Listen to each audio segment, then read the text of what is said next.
started early. Is that all right with you guys? All right. So I'm going to ask you to go and rise to your feet. Let's get some blood going. Let's get some energy going. You know the drill, right? Bring your arms up. Do as the champion does. Repeat after me. Say, I am a champion. I was born a champion. No doubt about it. Woohoo! All right. Thank you. Welcome, everyone. I think this is our first workshop starting 5 minutes to 6. So thank you for allowing me to do that. And how many of you guys are here? It's your first time ever at one of our workshops. Raise your hand. Good. Give them a round of applause. Awesome. How many have you been to a workshop before? Maxine, is that one for you? Yeah. Come on up. And keep your hands up if you've been to 10 or more workshops. 20 or more workshops? 30 or more? 40 or more? 50? 60, 70, 80, 90, 100? We still got a couple hands up. So, good job. Everybody give them a round of applause. Yeah?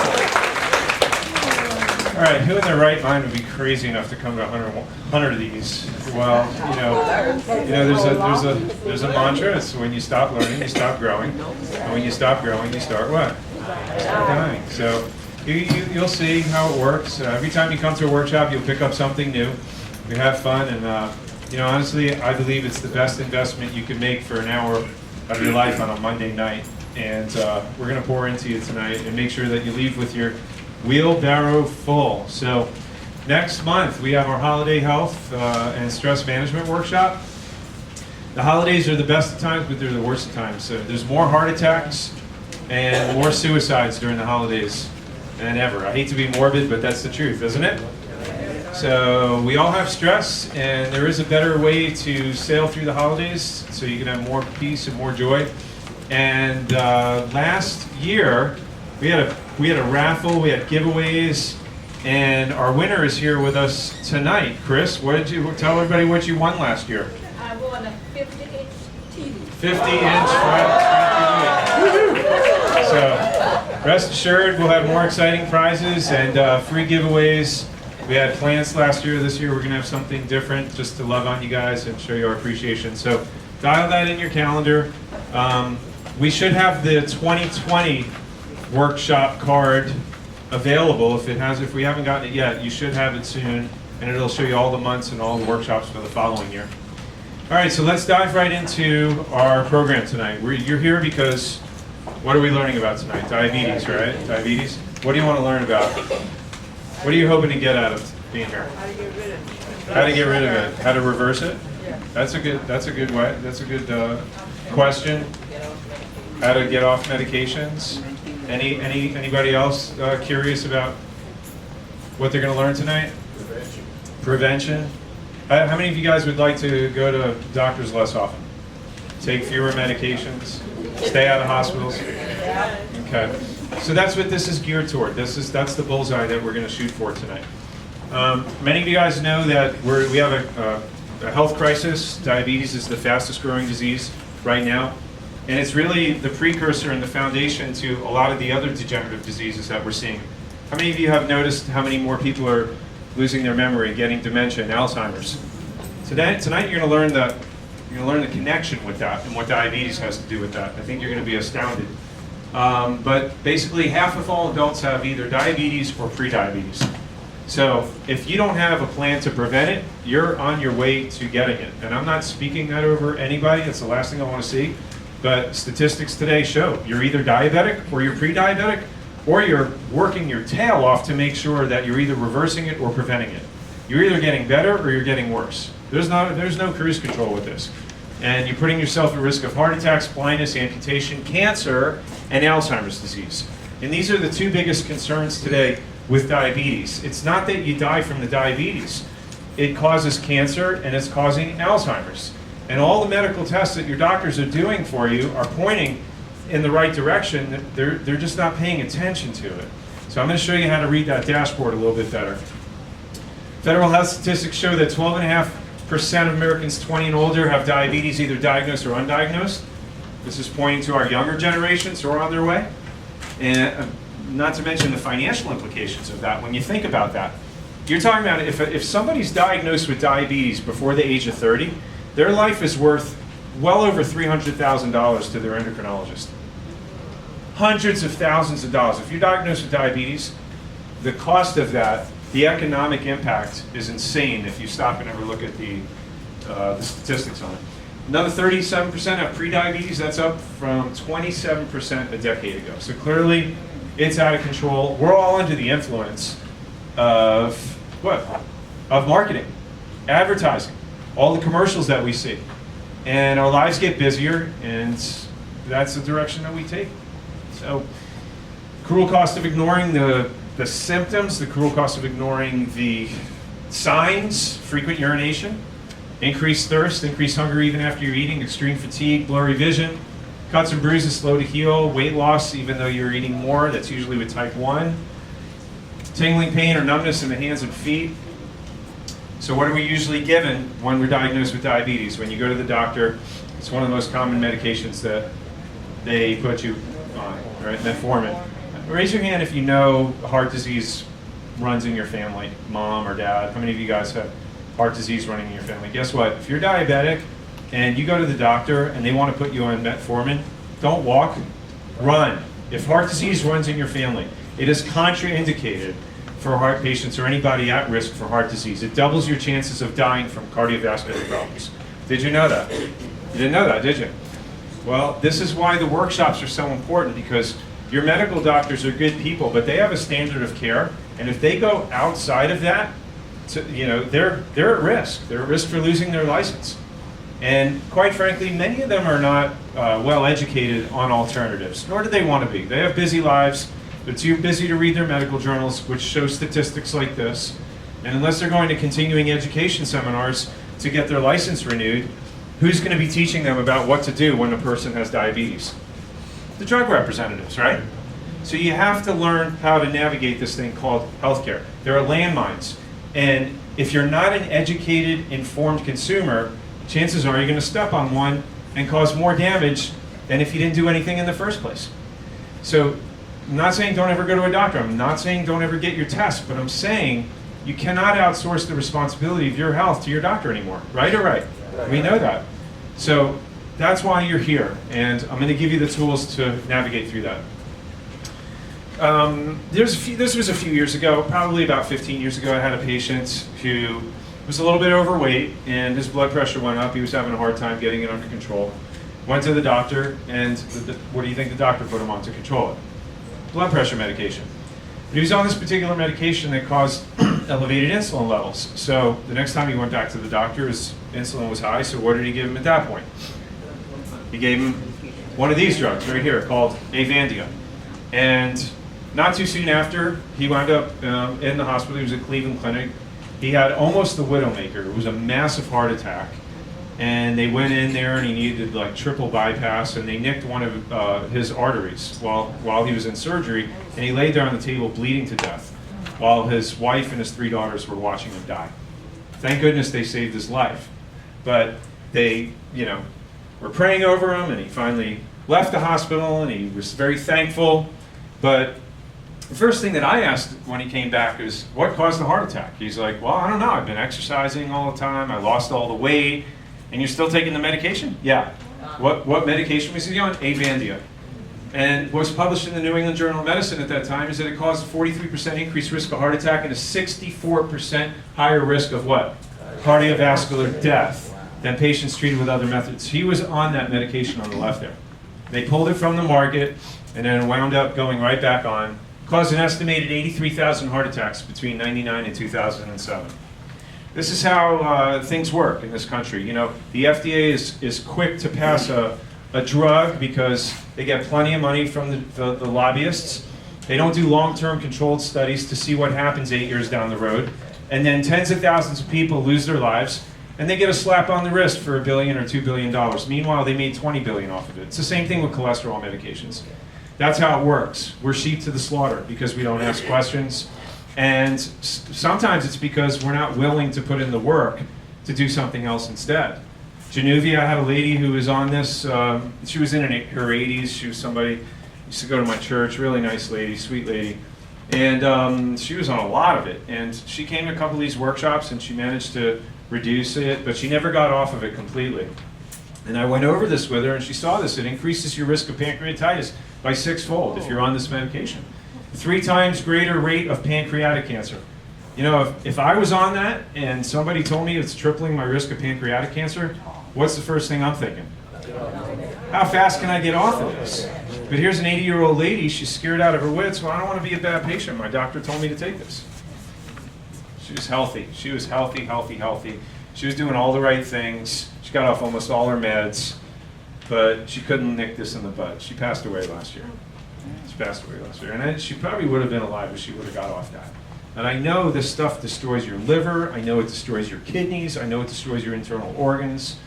So if you're on this and you want to look for a way out, you're going to find it here tonight. I promise you that. There's a time and a place for these medications, but not long term.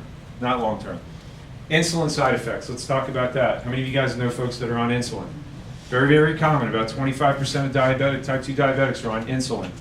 But if you take it, you're dying more than twice the rate of those given what? Non-insulin treatment. I'll play a quick clip. And for those of you, how many of you guys, this is your first time at a diabetes workshop in my office? Okay, it's important. This is why I'm putting this in. Some of you guys who've been here before, you've already seen this, but it's important that you pay attention. It's a very, very quick clip, but I don't want you to miss this. This is a medical doctor by the name of Julian Whitaker, and he's somewhat non-conventional, and he's talking about insulin and the effect that it has on the body and why it's not a good idea to take that. Hi, I'm Julian Whitaker, MD, with another Whitaker Wellness tip on diabetes type 2. I urge you to forward this to your friends and loved ones who have type 2 diabetes, especially those who are using insulin. Approximately 25% of the 28 million Americans with type 2 diabetes are told to take insulin. If they are obese or overweight, as most are, it's a clear sign that insulin injections are doing more harm than good. Insulin doesn't just escort glucose into the cells.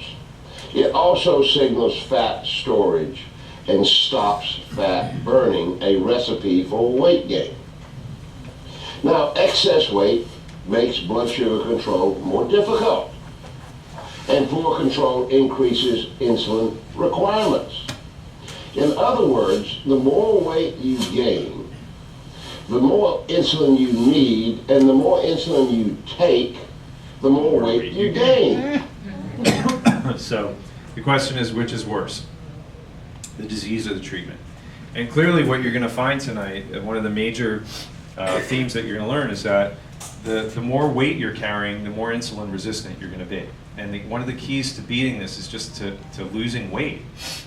So we'll tie this together here in a minute, but let me just explain to you how insulin resistance works in diabetes and why this is reversible. I've seen people reverse their diabetes inside of 5 days doing the right thing. Did you hear that? How many days? 5. 5 days. I usually say 2 weeks just to kind of let that sink in, but I'm just being honest with you. It can happen that quick. So if you look at the picture on the left where it says normal, that's a cell. And sugar has to get into the cells, right? And then you have these little hair-like projections around the surface of the cell, and those are the insulin receptors. Glucose binds to that, and insulin takes it into the cell through those insulin receptors. Now you see those arrows down there on the left-hand side? You see a green arrow, and then you see a yellow arrow. So if you're eating foods that don't provoke an insulin response, low in sugar, like fruits, vegetables, meats, fats, that doesn't provoke an insulin response. So your glucose doesn't go up all that much, but in a controlled manner, as glucose goes up moderately, your insulin goes up moderately, and it can escort the glucose into the cells. Not a problem. The insulin receptors can do their job as they were designed to. Does that make sense to everybody? Now the picture on the right shows a different story. Well, this is the typical American diet where we've got lots of sugars, we've got sodas, chips, and cookies, and then you have all of your complex carbohydrates that are refined, many of them that are refined. People who are insulin resistant, even if you have unrefined, like good healthy grains, that can provoke an insulin response, especially if you're overweight and you're already insulin resistant. So you take all of those carbohydrates, and what happens? Your glucose, what? Goes through the roof. And to match that, to get all that glucose into the cell, what does insulin have to do? It also has to go up, not moderately, but extremely high.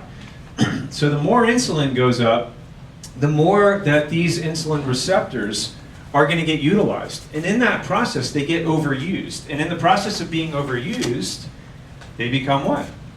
Resistant. They shut down. They go out for the count. They plug up their ears like, nah, nah, nah, nah, I'm not listening to you anymore. Go ahead and do whatever you want, but I'm not letting you into the cell because you've abused me. And they shut down. That's insulin resistance. Does that make sense? So it's not that you're broken. It's not that you can't actually ever regain insulin function. You just have to do what? You have to cut out all the sugars. You have to correct the cause of it that started it to begin with. When you start taking all the sugars out and glucose goes down, insulin goes down as well, and then you can give all the insulin receptors a chance to regain their function and spring back to life. So that's kind of how it works on a more simplified level. I want to show you under high-powered microscope what insulin receptors really look like. So they're all at the surface of the cell, and you see the green thing, it's kind of like a tower sticking up, right? It almost looks like the letter M. Can you see that? Right? And you see those little purple things floating through the screen there, those little purple things? Guess what that is? It's sugar, it's glucose, yeah. So basically, they land on the insulin receptors, and then the insulin receptors take it where? Down into the cell. It's like a lock and key mechanism. But the more sugar that you have, the more that it flattens those things out, and then the glucose just goes passing by. And it just goes passing by, and it starts to what? Collect in your bloodstream. You go to the doctor, and what do they say? Holy smokes, look at your sugar. And what do they give you to bring your sugar level down? Insulin! Which does what to the problem, the cause of the problem? It makes it worse. Does that make sense? Yeah. So this is what Dr. Whitaker was talking about. Okay, so Harvard Research did a study. They published this not too long ago. And again, this is same thing, high-powered microscope where you can see the surface of the cell and the insulin receptors and the sugar. And here's what they found. That the insulin receptors, like I've been teaching this workshop for 20 years.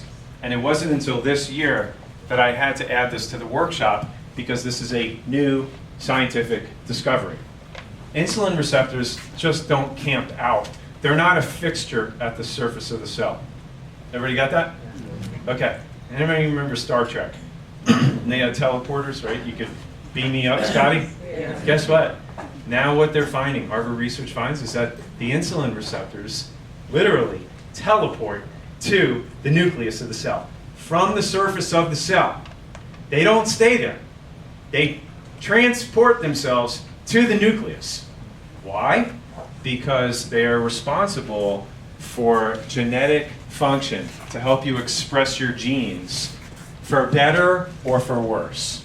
How many of you guys know that some genes you have turn on Alzheimer's, turn on the cancer expression, turn on diabetes, and you have some DNA that actually turns it off?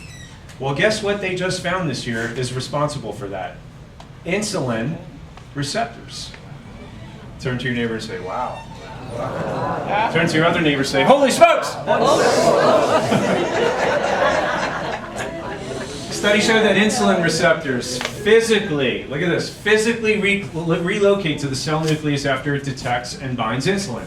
So it takes the insulin and then the show's not over. It says, hey, I've got some other work to do here. And then it goes to the cell nucleus. Once it's there, it helps initiate expression of genes involved in insulin-related functions and diseases, including ones linked with what?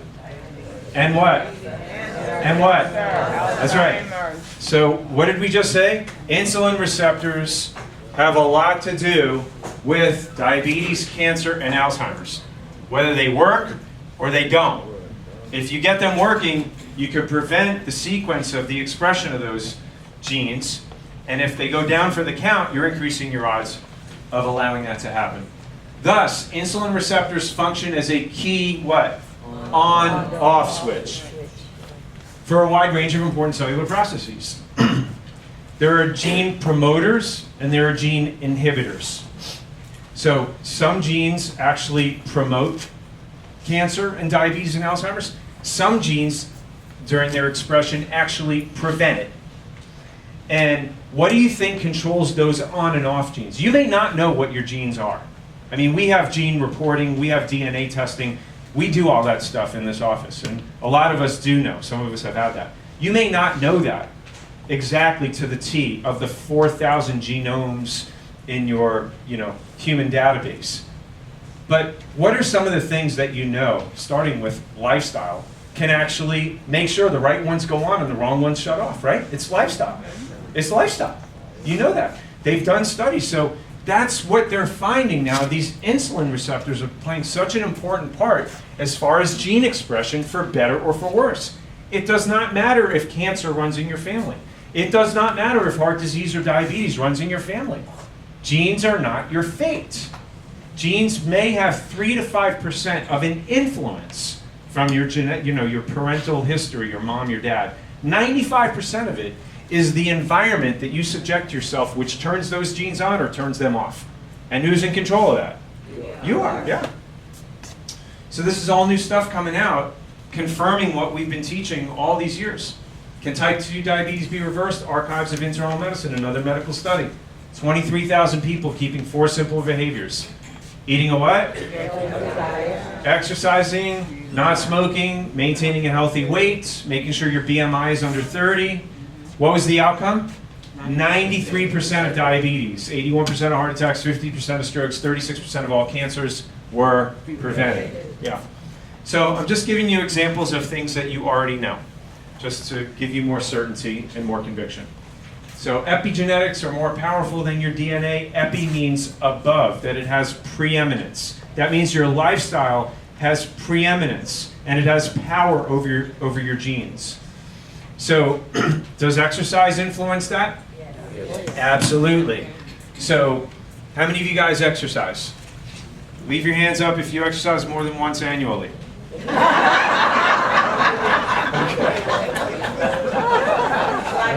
You're still awake, that's good. So does it really matter what kind of exercise you do? Here's where things get touchy. They've done studies and compared people who did aerobic exercise, and I'm not talking about like the Jane Fonda stuff, I'm talking about brisk walking. And they compared that with a group of people who just did stretching and yoga. And by and large, the people who did the stretching and the yoga did not see the same genetic benefit as the people who did the aerobic type of exercise. So I don't say don't stretch and do yoga, but I'm saying don't do that as your form of exercise exclusively. You want to do that and exercise. Now, how often, when you take metformin and insulin and you take these medications, how often do you have to take them? Daily. Once a day? Twice a day. Twice a day? Many of you said you want to reduce or get off that, right? Yeah. Okay, so if you think of exercise and eating good as a medication alternative, and it is, without a doubt, studies show that it is if you do it one way and one way only. It starts with the letter C, and it sounds like consistently. Consistently, yes. So if you're really serious about reducing or getting off medications and making a big impact, just like you're taking your medication every day, how often should you be exercising? Every day. Every day. You brush your teeth every day, you eat good, you do all these healthy habits every day. Why would you not exercise every day? Why would you not get up 15 minutes earlier or 20 minutes earlier and do a brisk walk every day if you knew it could prevent you from being diagnosed with cancer or Alzheimer's? Why wouldn't you do that? How bad do you want it? We all have enough time. We all have the same amount of time. We all have 24 hours in a day. How is it that 2 people with 24 hours in a day and a busy schedule, one can exercise every day and one doesn't? Well, one finds the time and the other one doesn't. One makes excuses and the other one makes commitment. And each of us has those choices, and we can all do the same thing if we just want it bad enough. And it's not difficult, it just becomes a habit. I guarantee you, if you exercise every day for a week, it'll be harder for you to quit than to keep going. Because it's a what?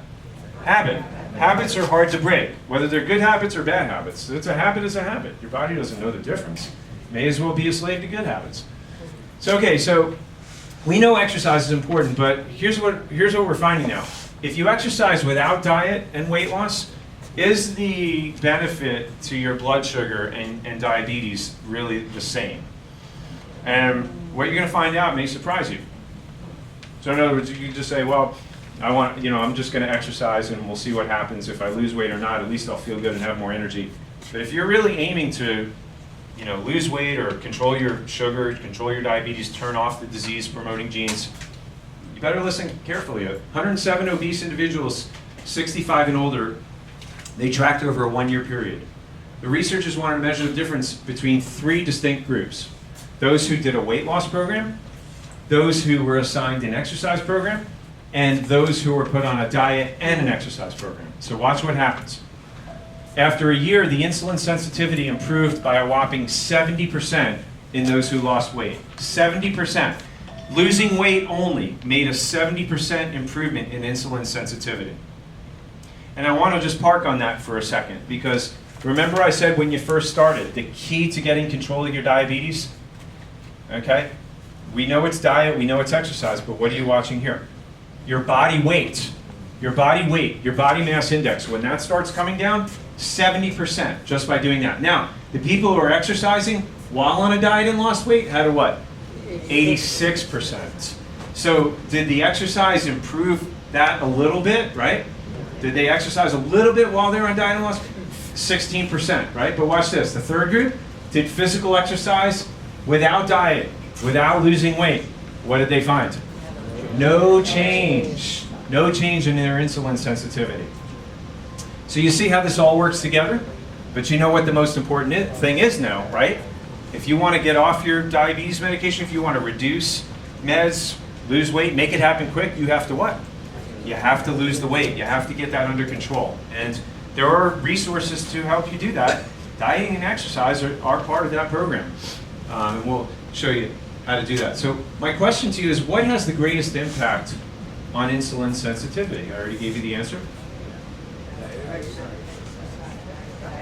Well, is it diet and exercise? Thank you. Losing weight. Okay, now if you diet and exercise as part of that, it can improve it a little bit, but losing weight, that's the biggest effect. So sugar and type 2 diabetes, obviously you've got sugar that goes up, but the sugar isn't necessarily the problem. What you're going to find is that the sugar has an effect on a hormone called what? Insulin. If glucose goes up, insulin has to go up to get it into the cell. And what did Dr. Whitaker say?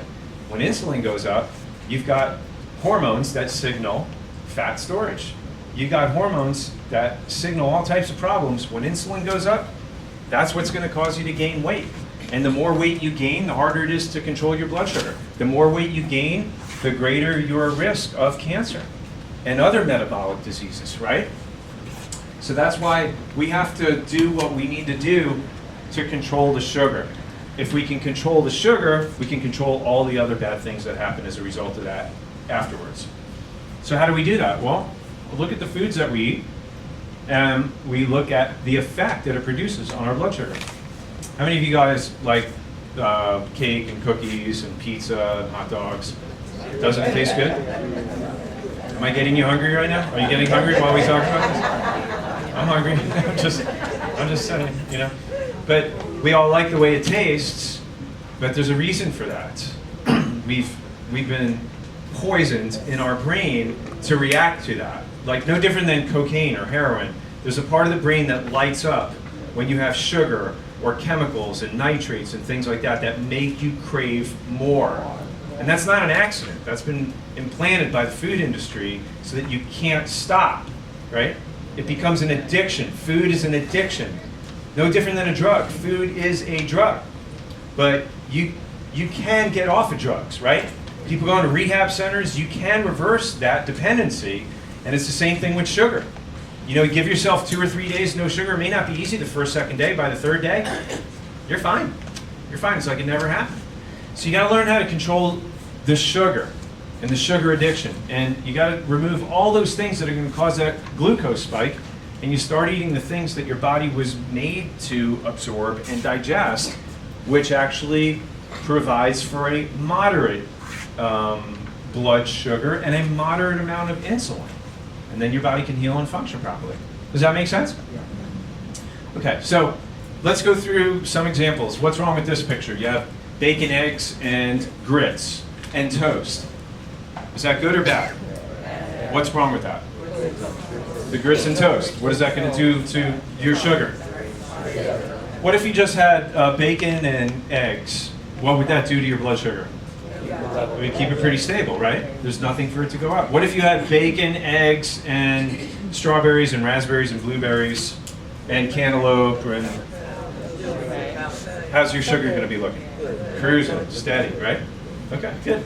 But, we've been brought up, and we are in environments where we see this, and it looks good, and a little bit isn't going to hurt me.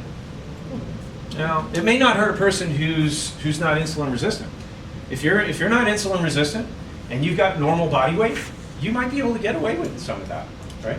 But if you're insulin resistant, if you're overweight, if you're on medications, you probably want to stay away from this for quite a while until you let your body heal up, right? How about the oatmeal? It's got fruit, it's got berries, it's got bananas. That's awesome. That's awesome. I got diabetes, I'm on medication, I'm eating that. What's happening to my blood glucose with all that maple brown sugar in there? Yeah. My eyelids are getting heavy, and I'm going to be hitting that needle pretty soon. That's what's going to happen. Nutri-Grain, don't let it fool you. Don't let those boxes fool you. Egg McMuffin, same thing. What do you mean? That's brown. That's whole wheat. That's a whole wheat muffin. What's the problem with that? Well, same thing. You're going to have an insulin response. How about the wraps? My goodness, look at all that lettuce and Caesar chicken and whole wheat tortilla. Come on, Doc, that's healthy, isn't it?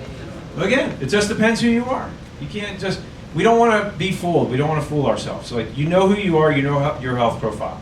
If you're not insulin resistant, your weight is normal, you may not have a problem with that. But if you're with somebody who's like that and you're not, we should be making better choices. All right? Arroz con pollo. No problemo. Big problemo. Yeah. I'm not insulin resistant, I'm not diabetic, but I do have the genes that don't allow me to process those carbohydrates like somebody like my wife who's got 6% body fat. My genes are a little bit different than that. So I can have that stuff and my eyelids get heavy probably an hour later if I'm not having a cup of Starbucks. Or I'm not busy working and moving. I can feel that. I can feel it. As much as I love it, I'll do it. I don't care. I'll do it. Yeah, that's right. I'll do it. I like it. But I got to make sure that I got to do something to compensate, I'll take my berberine, I'll take some supplements, I'll have some coffee to keep my blood sugar level, but that affects me, guys. And if it affects me, and I exercise every day and I eat pretty good, it's got to be affecting some of you too, right? Dan, what's it? Loaded with sugar. What's wrong with the chicken and the mashed potatoes? What do they make that chicken with? The breading, yeah. And then you got the mashed potatoes. And then you have a nice steak there, asparagus, and what do you see there? Got your white potatoes. Oh, we got a nice stir fry. Look how healthy that looks. Look at those beautiful colors. Rice. And then if you get it at the mall, at Panda, it's also loaded with hydrogenated fats. It's a boot. And so you guys get the picture. You should be thinking about these things when you're confronted with choices, when you go out to eat, when you, if you go eat lunch or you go eat dinner somewhere, you can make better choices. And it basically comes down to proteins, fruits, and vegetables. Proteins, fruits, and vegetables. Proteins, fruits, and vegetables, yeah. And healthy fats. Nowhere in there do you see the carbohydrates. You get all the carbohydrates you need from the fruits and the vegetables. So, we started learning about this when they put that food pyramid into the elementary schools. And as soon as they did, number of cases skyrocketed. Diabetes cases doubled between 1997 and 2007 when the USDA adopted that. What did they say at the base of the pyramid? The bulk of your diet should be? 60% of it should be carbs. That's when we started having this diabetic epidemic. So what we really need to do is turn that pyramid on its head. And the biggest part that they recommended, the breads, pasta, cereals, that should be the smallest part of your diet. The biggest part of your diet should be, healthy greens, good fats, extra virgin olive oil, right? Almonds, walnuts, avocados, all those healthy fats and greens and maybe a little bit of protein. That should be the bulk of your diet. That's how you get your body healing and functioning properly and staying alkaline. So better recommendations would be something simple to start your day with your blood sugar stable. A shake, right? A shake in the morning, which is going to be low in carbohydrates, high in protein, a little bit of fat, blueberries, strawberries, almond butter, peanut butter.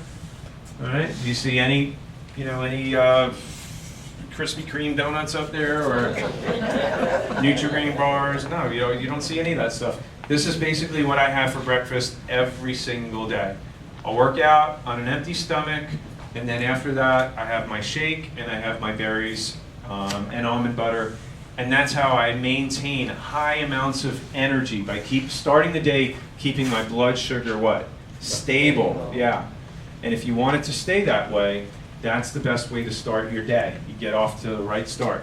For lunch, same thing. If you want to maintain good energy, don't put any complex carbohydrates in your body.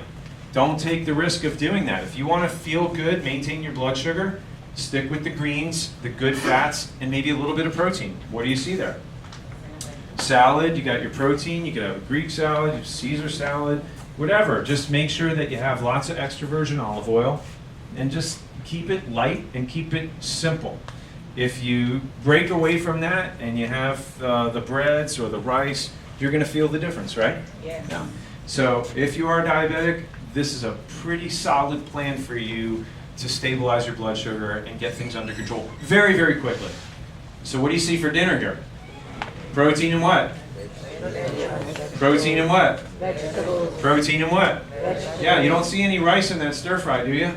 No. This is what I had last night. This is what my wife made. She got a chicken breast and she cooked up some peppers in the chicken breast. And I had some peas and I had some extra virgin olive oil.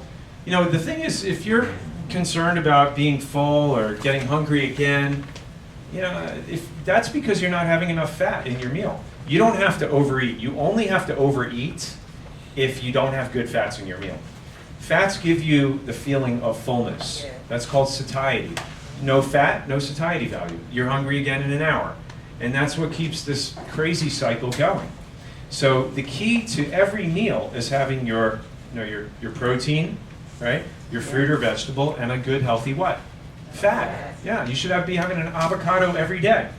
Avocado every day. What do most people fear most about avocados? They're high in what?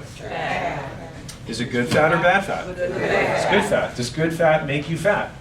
No. Does good fat help your body burn fat? Yeah. It helps the cells heal and repair. And that's what helps your body stay in fat burning. And because it's healing up the surface of the cell, it improves insulin sensitivity. Because it's healing up the surface of the cell, it's enabling those insulin receptors to do their job at the nucleus and enhance genetic expression. Holy smokes, you mean an avocado can do all that? Yeah. We don't stop and think about it. I don't want to get too heady, but that's how important good foods are. Anything that grows out of the ground or grows off a vine, anything that the good Lord made, and He made you, that's a good match, right? But if it was made in a laboratory, if it grew in a laboratory, and it's got a name that you can't pronounce, probably doesn't belong in there, right? That's a good rule of thumb to go by. So give these things thoughts, and of course try to avoid pesticides and herbicides and bioorganic because you're worth it. Fat burning smoothies, this is what I have for breakfast. A lot of you guys have been doing this for a while. For those of you who are new, it's something you want to consider again to save time, save money, and save your blood sugar. And you may lose some weight in the process.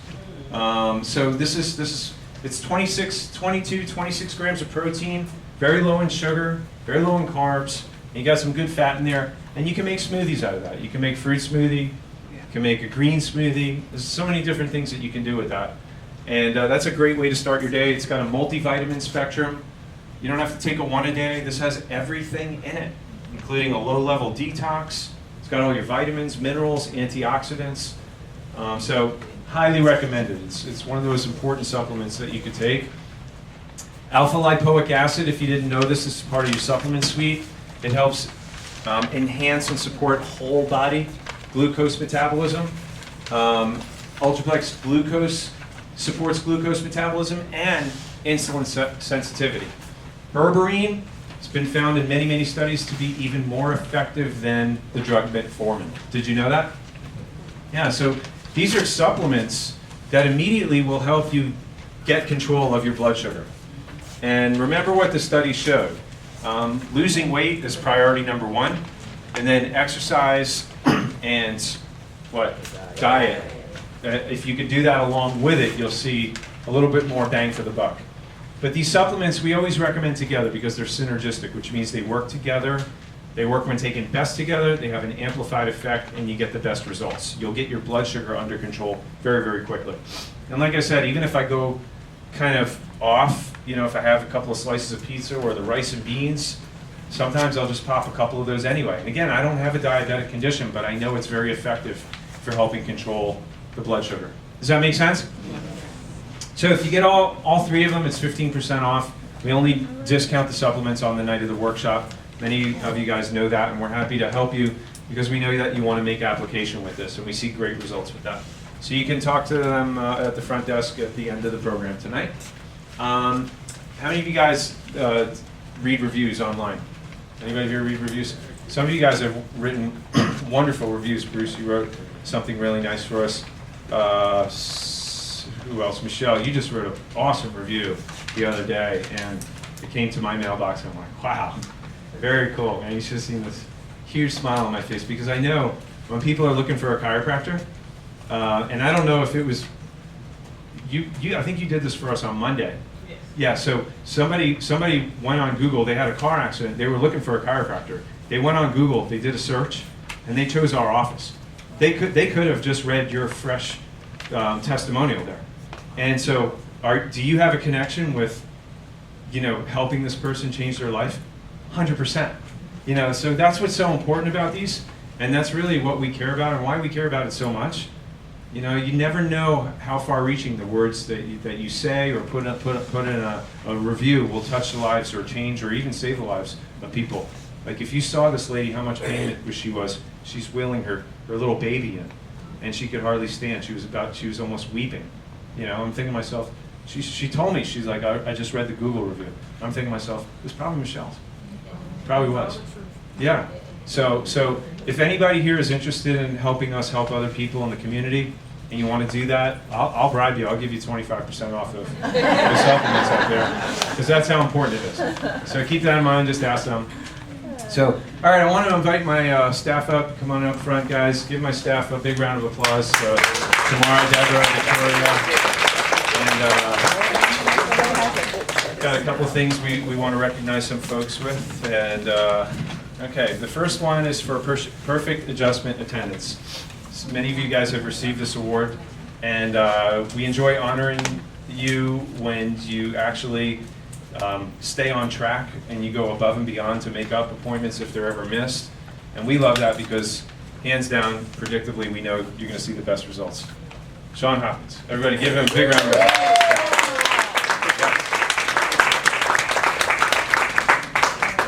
Thank you, Sean. Keep up the good work. And then we have another one. We have another special event. This is a University Core 4 degree. This is for 6 or more workshops. Where's Maurice Morgan? Where is he? Where's Maurice Morgan? Can you come on up here for me? Can you come on up here?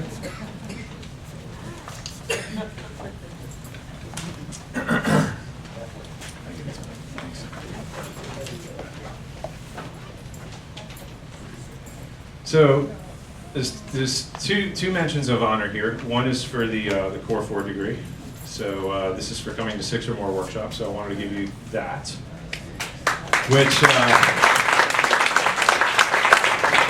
which pales in comparison to the honor it is to thank him for the service that he's given us. This is a World War II veteran. Today's honor. How many of you in the room have served in the military? If you have, anybody stand up? Kind of gonna stand up? Everybody give them a round of applause? Yes. So I just wanted to take a moment and recognize these men and all the veterans who've given us the freedom that we enjoy, the freedom to worship the God that we choose, to practice, to enjoy life, to raise a family. Our generation has not known what these men have known. And I'm humbled, and we're standing in the presence of greatness. And I thank you, and I love you, and I appreciate you guys. Thank you so much.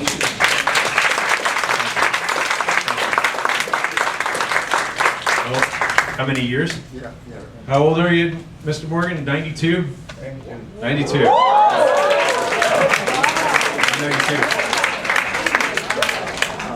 81. 81. Love it. All right, so let's everybody stand up for just a moment and turn to the person on your right, and put your hands on their shoulders, and let's get some of that stress out. Give a massage, and just rub some of that stress out. Make sure they're still awake. Still got a few more minutes to cover here, and then let's do a karate chop. Yeah, good job. Karate chiropractic. All right. And now we're going to turn around and love your other neighbor.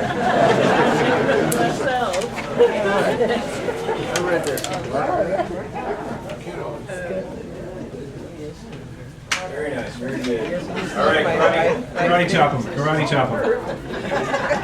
Chop him, but don't hurt him. Yeah. Good, very nice. All right, give yourselves a round of applause.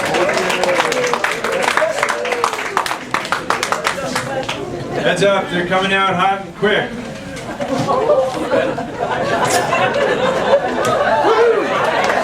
Very nice. Okay. So there's one or two more things that we need to be aware of here. And the other is this condition that's also quickly growing. It's called Alzheimer's disease. And this was the year that it really affected my family.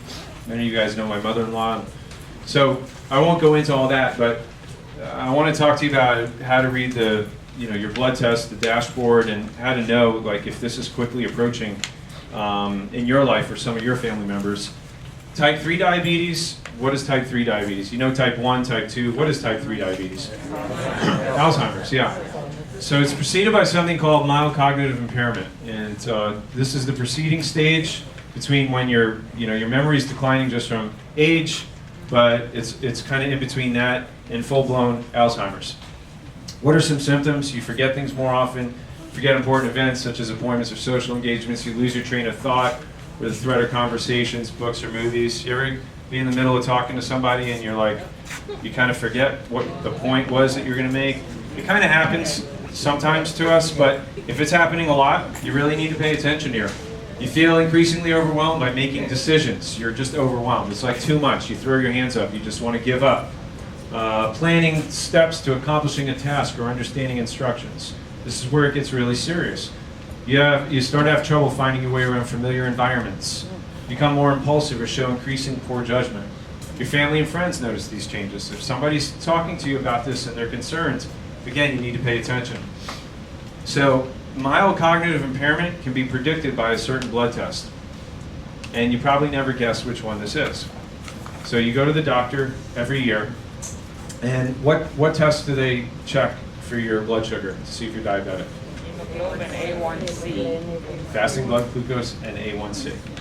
So I'm not going to go in and post and go through all the studies that show, but there are, dozens of studies that show that people who run consistently over a 6.0 A1C, if your A1C is higher than normal, over normal range, and it remains there, that's pretty much the greatest predictor for Alzheimer's disease.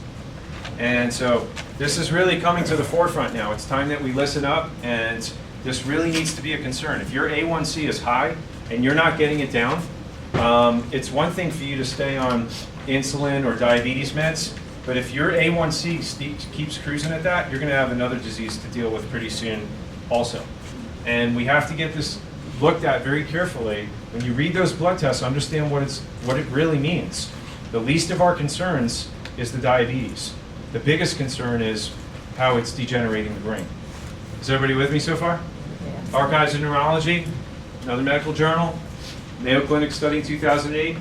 They found that if diabetes began before a person was age 65, the risk for mild cognitive impairment was increased by a whopping 220%. The risk of MCI in individuals who had diabetes for 10 years or longer was increased by 176%. If people are taking insulin, the risk was increased by 200%. Okay? This is serious stuff. Yeah, this is very serious. So if you're taking insulin, this is a huge consideration why you want to get off as quickly as possible. Making sense now? Yeah. 2008 report, 6,500 people evaluated in the mid-1960s and 70s. Measurements were made of their bodies to determine how much fat they had, size of their belly, their thigh circumference, and their height and weight. 3 decades later, the individuals who had more body fat had a dramatically increased risk for dementia. Yeah. When the scientists compared the group with the least body fat to the group with the highest body fat, they found that those with the highest body fat had almost 2-fold increase for dementia. So wow, look at what all this is pointing to. The authors reported, as is the case for diabetes and cardiovascular disease, essential obesity or belly fat is also a risk factor for dementia. So now we're coming full circle to getting the control of our insulin sensitivity, right? What we say the key was for that. Getting control of your insulin, losing weight, right? And here we're coming full circle again to your body weight, because that's the problem for insulin sensitivity. Body weight is what is causing the problem with insulin sensitivity and diabetes. Body weight is also what's driving this condition that we have with the development of dementia and Alzheimer's. Yes? Do you know what the BMI should be? Yeah.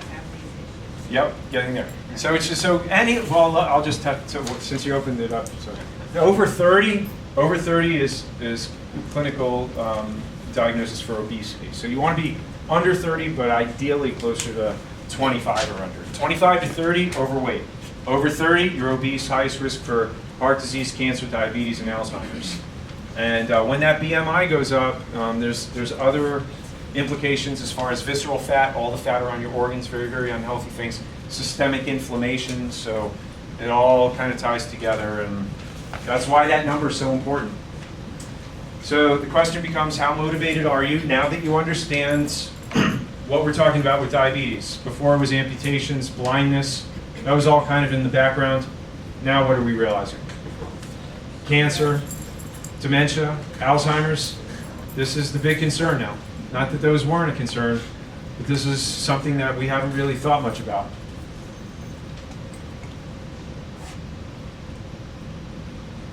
So, Kristen, you were just telling me how much weight you've lost, and when did you start the program? April 6th. April 6th, and we're in the beginning of August now. And how much have you lost so far? 54 pounds. 54 pounds. Wow, congratulations. Keep up the good work. It's awesome. Kristen went through a program with us that included all the supplements over 40 days, gave her a manual to show her what to do on a day-to-day basis, what to avoid. There was a journal that helped her kind of write down everything that she ate, how much she ate of it, to keep track of it. She brought the journal in every week when we weighed her in, and we held her hand the whole way through. We gave her a plan, a food plan to lose weight, burn fat. Follow-up weigh-ins were every week. This program comes with a weight loss guarantee, a minimum of 15 pounds. Otherwise, we put you through the program a second time. Some of you guys in the room have done this. It's a 40-day supervised, support plan. Some of you guys have lost weight by yourself, and then inevitably what happens? You lose a little bit of weight, and then what happens? You hit a what? You hit a sticking point. Yeah. It's not very difficult to lose weight. Right off the bat, most of us can probably knock off 10 pounds. But then something happens and we need a little bit of help. Kevin, you were just telling me not too long ago that, because Kevin's been to probably at least 3 of these diabetes workshops, started just doing the shakes. I think over the course of a few months, lost 20 pounds, maybe over 6 months, 20, 25 pounds. And then he decided to do the weight loss program and lost 24 pounds.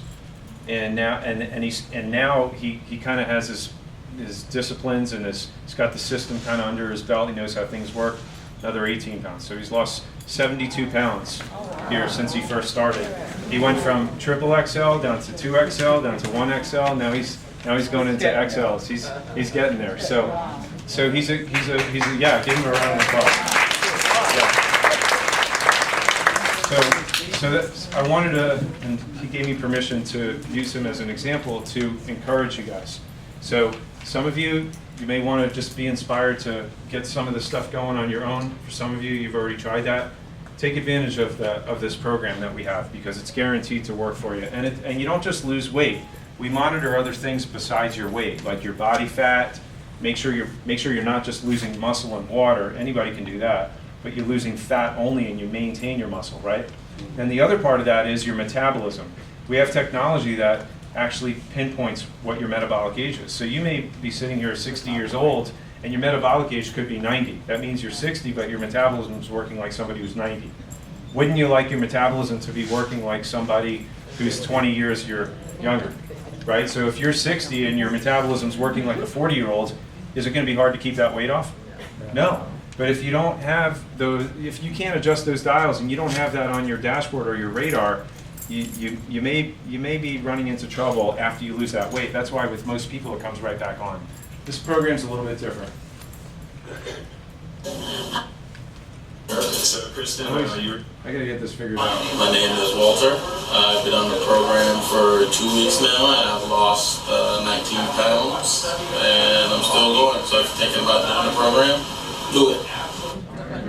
Hi, I'm Sharon, and today is March 30th, and I am feeling wonderful. I've lost 24 pounds, and I'm just going to keep on losing. I'm feeling better than I felt in a good 10 years. Thank you.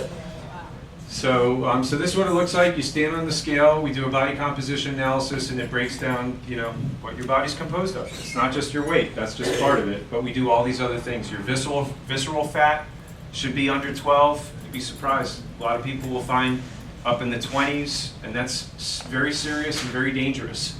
So these are all important things to measure: your fat mass, your body fat percentage, water, muscle mass, because as time goes on, you want to see the right things going up and the wrong things going down. So that's what it looks like. And then every week that you come in, if you're on the program, we do a comparison, and you get to graph chart your progress in each of the different areas. So if anybody is interested in what that looks like, if you think you may be a candidate, I would encourage you just to start with the testing. And that's the body composition analysis. Deborah will meet with you, she'll interview you, and basically explain what the test shows and review your plans if you have a goal to lose weight, whatever that is. And again, see if you're a candidate for the program, then they can go into the details with you from there. Normally that appointment's $99. For being here tonight, we do that for only $27. So at the end of the workshop tonight, just see Deborah and she can make that appointment for you. And the last thing that I want to close on is this. You're in a chiropractic office, right? Okay. So when I first started practice 25 years ago, I wasn't yet doing the workshops. I wasn't yet really studying nutrition all that much. And I was really focused on becoming the best adjuster, the best chiropractor that I could be. So really all I had to work with was my hands. And one day a lady walked in and she was like this. She's like, "Dr. Yachter, my back is killing me. Can you help me?" Right here, Suzanne, the hairstylist next door. She told me that you could help me with my back pain. I'm like, all right, well come on over here, let's get an x-ray. So I got an x-ray, and on the x-ray, just showed this bone was wrenched and tilted and twisted out of alignment, pinching, choking, strangulating that nerve in the middle part of her back. Well, as soon as I saw that, I said, "Georgia, I found it. Come on over here. Let me take a look at this for you. Lay down on the table." So she lay down on the table, and very, very gently, I'm starting to try to move the bone off the nerve. Well, within a minute or two, I was done with the adjustment. She gets up off the table, and she's standing up straight like this. Like before, I couldn't even see her face. She just stands straight up. I said, "Well, that's good. I didn't expect that." And then when she stood up, I saw she was wearing an insulin pump on her belt, and I'm looking through her file. "Oh, George, you've been diabetic for 40 years, huh?" Said, "Yeah." "Are you done?" "Yes, I'm done." Don't leave yet. I want to make an appointment and make sure I see you tomorrow so that I could check up on you, see how you responded. Okay. She leaves, makes her appointment. About an hour later, somebody runs in off the street screaming at the top of their lungs. Call an ambulance, call an ambulance. One of your patients passed out in her car. I saw her leave your office an hour ago. So I ran out there, and there's Georgia. She's slumped over the steering wheel. Her foot is on the brake.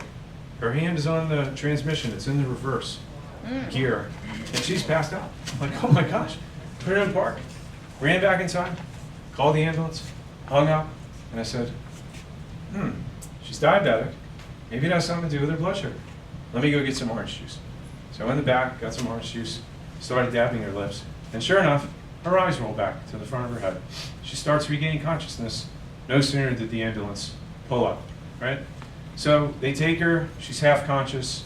I saw her go off into the sunset.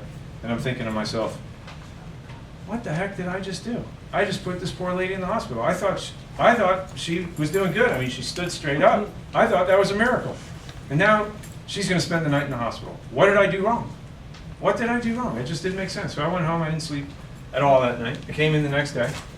And I'm taking care of people. The office is busy the next day. Front door swings open, and who pops their head in? Georgia. And she's smiling. She's got a big old smile. She's glowing. She looks like 20 years younger. It doesn't even look like her. She's just radiating. She walks over to me, and I'm backing up.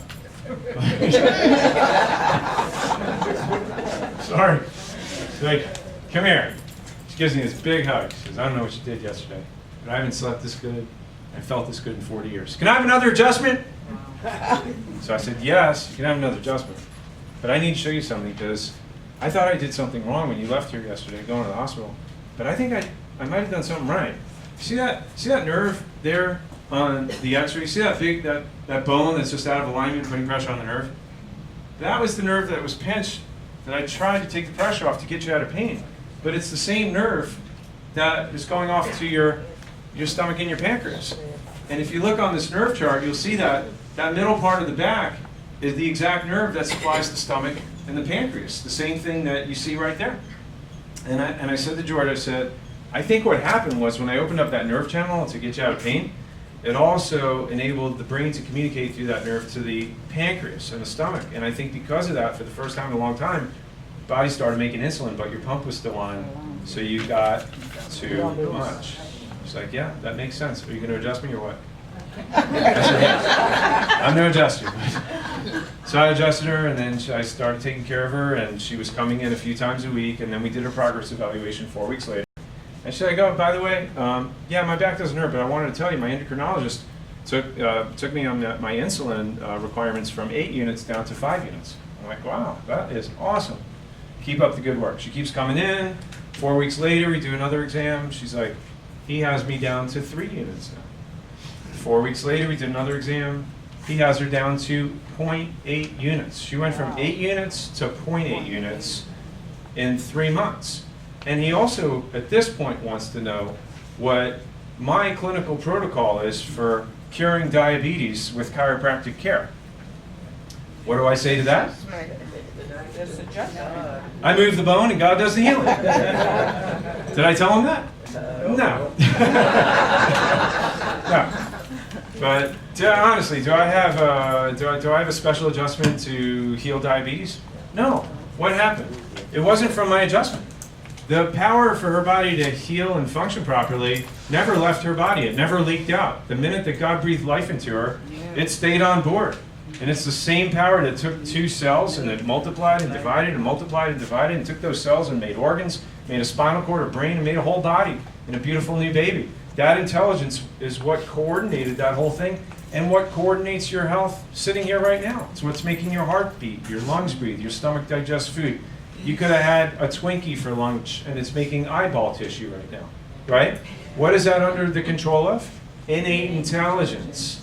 Your body is not stupid, it's smart. And it just so happens that it uses the nervous system as an information superhighway, a conduit to control all function and healing. What does that do to innate intelligence? What does subluxation do? Shuts it off. It's like a big old dimmer switch. Studies show that the weight of a dime on one of those nerves, the weight of a what? A dime. The weight of a dime on one of those nerves can shut the nerve supply down by 60% in just 3 minutes. So how do you even know if you have a subluxation? And you have to, if you wait until you have pain to get checked for that, it's years too late usually. But can that cause diabetes? Yes. Yeah, if you leave it there long enough. What caused the bone to shift out of alignment in Georgia's spine? Did she ever have a slip, fall, trip, or a car accident? You better believe it. All of the above. But she had one big car accident 40 years ago, right before her blood sugar started going downhill. You know what happened? She was in Canada. It was in the snow. She hit an embankment. The car hit a tree. Wrenched her spine out of alignment. And she went to the doctor, got muscle relaxers, but the bone stayed out of alignment, strangulating the nerve going to her stomach and her pancreas. When do you think her blood sugar issue started? Right after that. How many of you guys have ever had a slip, fall, trip, a car accident? You know, even the birthing process, all of us. So wouldn't you agree that it's a good idea that people have their spine checked on a regular basis? Yeah. I mean, the only question really is not if you have diabetes, not if you have neck or back pain or headaches or numbness or digestive issues or sinus trouble. Chiropractic can help with all that, and it has. The question is, you know, do you want to be 100% of what God created you to be? All of us. Yeah. Right? Did you see who won the World Series? No, I didn't watch one game. But what I did watch was how the pitcher who was out for Game 5 had a chiropractic adjustment, relieved the spasm in his neck, and he pitched Game 7, and they won the World Series. How many of you guys watched the Super Bowl last year? Tom Brady. Right? How many Super Bowls have they won? A lot. 7? 6? Right? Maybe 7 this year. How many Super Bowl rings did their chiropractor have? All 6. How many Olympic athletes get adjusted by chiropractors? Right? Is there a major league football team, baseball team, or basketball team that doesn't have a chiropractor? Yeah. If I would ask that question 20 years ago, it would have been different. But now, no sports trainer or team would have it any other way. You know why? They want their players at millions of dollars a year in salary to be at their 100% best. Now, we may not make several $1 million a year, but don't you think you're worth the same? Yes. Amen.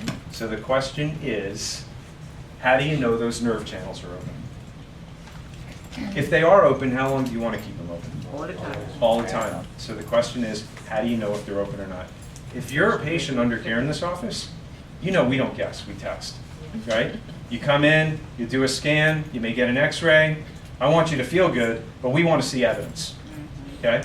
If you're not a patient here and you're curious about this, again, we don't test. I mean, we don't guess, we test. So if you don't have a chiropractor or somebody who has checked you for this specifically to see what your spine looks like and makes sure the nerve channels are open, then I would suggest doing the testing too. You start with a consultation. We'll meet in my office, we talk for a few minutes, I get a history on you, and then we do an examination, posture, palpation, range of motion, and then we also do these thermal scans. That's NASA space technology that allows us to start to pinpoint where there may or may not be problems. Maybe it's based on some of the pain or the problems that you got, maybe not.